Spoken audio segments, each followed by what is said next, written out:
ദൈവനാമത്തിന് മഹത്വം ഉണ്ടായിരിക്കട്ടെ. കഴിഞ്ഞ ദിവസം വീട്ടിൽ പോയി വന്നപ്പോൾ മുറ്റത്തേക്ക് ഇറങ്ങി ചെരുപ്പിടാനായിട്ട് തുടങ്ങിയപ്പോൾ ഞാൻ വീടിൻ്റെ മൂലയിൽ അപ്പൻ്റെ ചെരുപ്പ് കാണാണ്. ഈ ചെരുപ്പ് അപ്പന് ഞാൻ മേടിച്ചു കൊടുത്തതാണ്. ഒരിക്കലും എൻ്റെ അടുത്ത് പറഞ്ഞു, എടാ എനിക്ക് ഇടാനായിട്ട് ഒരു നല്ല ചെരുപ്പില്ല. ഞാൻ പറഞ്ഞു, നമുക്ക് പോയി ഒരു ചെരുപ്പ് മേടിക്കാം. അങ്ങനെ ഞങ്ങൾ മലയാറ്റൂര് പോയിട്ട് ഒരു ചെരുപ്പ് മേടിച്ചുകൊണ്ട് തിരികെ വന്നു.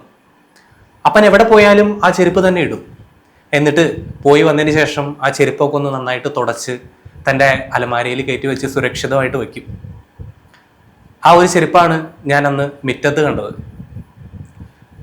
എനിക്കൊത്തിരി സങ്കടം തോന്നി. കാരണം അപ്പൻ ഒത്തിരിയേറെ ആഗ്രഹിച്ച് മേടിച്ചിട്ടൊരു ചെരുപ്പാണ്. പക്ഷേ വളരെ കുറച്ച് നാളുകൾ മാത്രമേ അത് ഉപയോഗിച്ചുള്ളൂ. പിന്നീട് അപ്പന് ഒരു നെഞ്ചുവേദന വരികയും അപ്പൻ മരിക്കുകയും ചെയ്തു. വീട്ടിൽ നിന്നിറങ്ങിയപ്പോൾ ഞാൻ കരുതി, എൻ്റെ ചെരുപ്പ് ഇവിടെ ഇട്ടിട്ട് കുറച്ച് നാൾ ഇനി അപ്പൻ്റെ ചെരുപ്പിട്ട് നടക്കാം. അങ്ങനെ ഞാൻ വീട്ടിൽ നിന്ന് ഇറങ്ങിയപ്പോൾ അപ്പൻ്റെ ചെരുപ്പിട്ടുകൊണ്ട് ഞാൻ ഇറങ്ങി. എൻ്റെ ഉള്ളിലൊരു ആഗ്രഹം ഉണ്ടായിരുന്നു, ഞാനിനി എവിടെ പോയാലും ഈ ഒരു ചെരുപ്പ് എൻ്റെ കാലിലുണ്ടാവട്ടെ. കാരണം അപ്പൻ്റെ കുറച്ച് ഓർമ്മകളുമായിട്ട് ഇനി മുൻപോട്ട് പോകാം എന്ന് ഞാൻ കരുതി. ഇന്നത്തെ സുവിശേഷത്തിലേക്ക് കടന്നു വന്നപ്പോൾ അതിനകത്ത് ഒത്തിരിയേറെ ചിന്താവിഷയങ്ങൾ നമ്മുടെ മുൻപിലേക്ക് തരുന്നുണ്ടെങ്കിലും എനിക്ക് കുറച്ചും കൂടെ മനോഹരമായിട്ട് തോന്നിയത് അന്ത്യത്താഴം തന്നെയാണ്.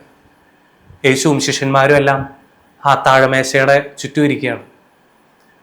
ക്രിസ്തുവിൻ്റെ ഉള്ളിൽ ഒത്തിരിയേറെ നൊമ്പരത്തിൻ്റെ ഒരു വേദനയുണ്ട്.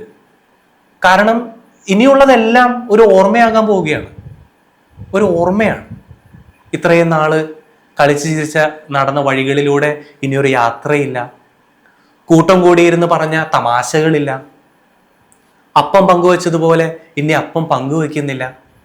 അപ്പോൾ ഇത്രയും നാൾ നടന്നതൊക്കെ ഒരു ഓർമ്മയാകാൻ പോവുകയാണെന്ന് ഈശോയ്ക്ക് നന്നായിട്ട് അറിയാം. അതുകൊണ്ട് തന്നെ എല്ലാവരെയും കൂട്ടി അത്താഴമേശയുടെ മുൻപിൽ വന്നിരിക്കുമ്പോഴും കർത്താവിൻ്റെ ഉള്ളിലൂടെ കടന്നു പോയിട്ടുള്ള ഒരു നൊമ്പരം അതായിരുന്നു, ഇതൊക്കെ ഒരു ഓർമ്മയാകാൻ പോവുകയാണ്. ഈശോ അപ്പവും വീഞ്ഞും ഉയർത്തിക്കൊണ്ട് പറഞ്ഞു, ഇതെൻ്റെ ശരീരമാണ്, ഇതെൻ്റെ രക്തമാണ്, നിങ്ങളിതെൻ്റെ ഓർമ്മയ്ക്കായിട്ട് ചെയ്യുക. ഈ ഓർമ്മകൾ നമ്മളെ കുറച്ചും കൂടെ മനോഹരമാക്കി മാറ്റണം. ക്രിസ്തുവിനെ പറ്റിയുള്ള ഓർമ്മകൾ നമ്മുടെ ജീവിതത്തെ കുറച്ചും കൂടെ മനോഹരമാക്കി മാറ്റണം.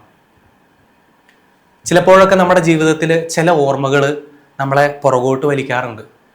എന്നാൽ ചില ഓർമ്മകൾ നമ്മളെ ജീവിപ്പിക്കാൻ വേണ്ടി നമ്മളെ നയിക്കാറുണ്ട്. ഈ ഒരു ഓർമ്മപ്പെടുത്തലിനെയാണ് ഇന്നത്തെ സുവിശേഷവും നമ്മുടെ മുൻപിൽ ചൂണ്ടിക്കാണിക്കുന്നത്.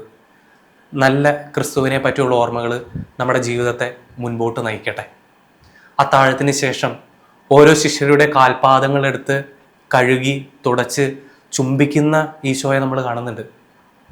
ഒറ്റിക്കൊടുത്തവനെയും തള്ളിപ്പറഞ്ഞവനെയും എല്ലാവരെയും ഒരുപോലെ കാലുകൾ കഴുകി ചുംബിക്കുന്ന ഈശോ വീണ്ടും നമുക്കൊരു ഓർമ്മപ്പെടുത്തലുകൾ നൽകുകയാണ്. ഇതായിരിക്കണം നമ്മുടെ മുൻപോട്ടുള്ള ജീവിതം. ആരും നമുക്ക് വേണ്ടി ഒരു നന്മയും ചെയ്തില്ലെങ്കിലും മറ്റുള്ളവരിൽ നിന്ന് ഒരു നന്മയും ആഗ്രഹിക്കാതെ അപരന്റെ ജീവിതത്തിൽ ഒരു നന്മയുണ്ടാകട്ടെ, അപരന്റെ ജീവിതത്തിൽ ഒരു കൃപയുണ്ടാകട്ടെ എന്ന് ചിന്തിക്കുന്ന ക്രിസ്തുവിനെ പോലെ നമുക്കും ചിന്തിക്കാം. കർത്താവ് തരുന്ന മനോഹരമായിട്ടുള്ള ഓർമ്മകളിലൂടെ നമുക്ക് മുൻപോട്ട് നീങ്ങാം. ആരെയും വേദനിപ്പിക്കുന്നതാകാതിരിക്കട്ടെ നമ്മുടെ ഓർമ്മകൾ, ആരെയും വേദനിപ്പിച്ചതാകാതിരിക്കട്ടെ നമ്മുടെ ഓർമ്മകൾ. ക്രിസ്തുവിനെ പോലെ ഒരു ജനതയ്ക്ക് അപ്പമായവനെ എങ്ങനെ മറക്കാൻ കഴിയും? ആ ഒരു ഓർമ്മ നമ്മളെ ഇനിയും മുൻപോട്ട് നയിക്കട്ടെ. ക്രിസ്തുവിൻ്റെ സ്മരണയിൽ നമ്മുടെ നല്ല നല്ല പ്രാർത്ഥനകൾ നമ്മളെ നല്ല നല്ല മനുഷ്യരാക്കി മാറ്റട്ടെ. ക്രിസ്തു സ്മരണയിൽ, അവൻ്റെ ഓർമ്മയിൽ നല്ല ക്രിസ്ത്യാനികളായിട്ട് ജീവിക്കാനുള്ള കൃപാവരം അവിടെ നമുക്ക് നൽകട്ടെ. ആമേൻ.